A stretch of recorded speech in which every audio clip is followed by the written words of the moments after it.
बाळ, फ्रीजमधून श्रीखंड काढ ना. आम्ही पूर्वी घरीच बनवायचो श्रीखंड. त्याची चवच वेगळी होती. आता काय सगळं रेडीमेड.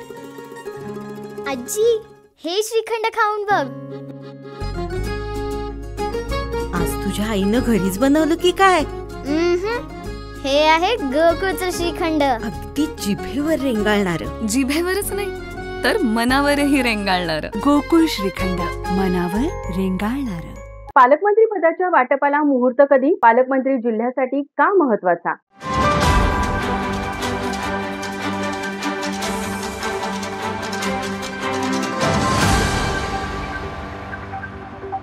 महाराष्ट्राच्या मंत्रिमंडळाचा विस्तार होऊन आता तब्बल महिनाभर होऊन सुद्धा अजूनही जिल्हे मात्र हक्काच्या पालकमंत्री पदापासून वंचितच आहेत. मंत्रिमंडळातील प्रत्येक मंत्री पालकमंत्री पदासाठी फिल्डिंग लावताना दिसतो, पण ज्या पालकमंत्री पदासाठी मंत्री इतका आटापिटा करतात ते पालकमंत्री पद इतके का महत्वाचे आहे माहितीये का? चला तर मग जाणून घेऊया.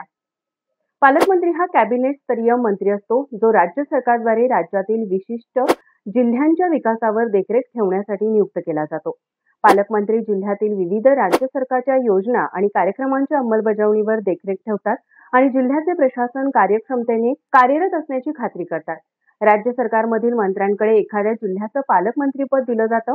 नावातच पालक शब्द असलेल्या या मंत्रिपदाची जबाबदारीही त्यातूनच बरीचशी स्पष्ट होते. एखाद्या विशिष्ट जिल्ह्याचं जणू पालकत्वच या मंत्र्याकडे असतं. मग त्या जिल्ह्यातील नैसर्गिक आपत्ती असो किंवा कुठलीही योजना असो किंवा लोकोपयोगी कोणतेही काम असो किंवा अगदी शासकीय समारंभ असो, पालकमंत्री या सगळ्यांच्या केंद्रस्थानी असतो. लोकनियुक्त सरकार आणि जिल्हा प्रशासन यांच्यातील महत्वाचा दुवा म्हणूनही पालकमंत्री पदाकडे पाहिलं जातं.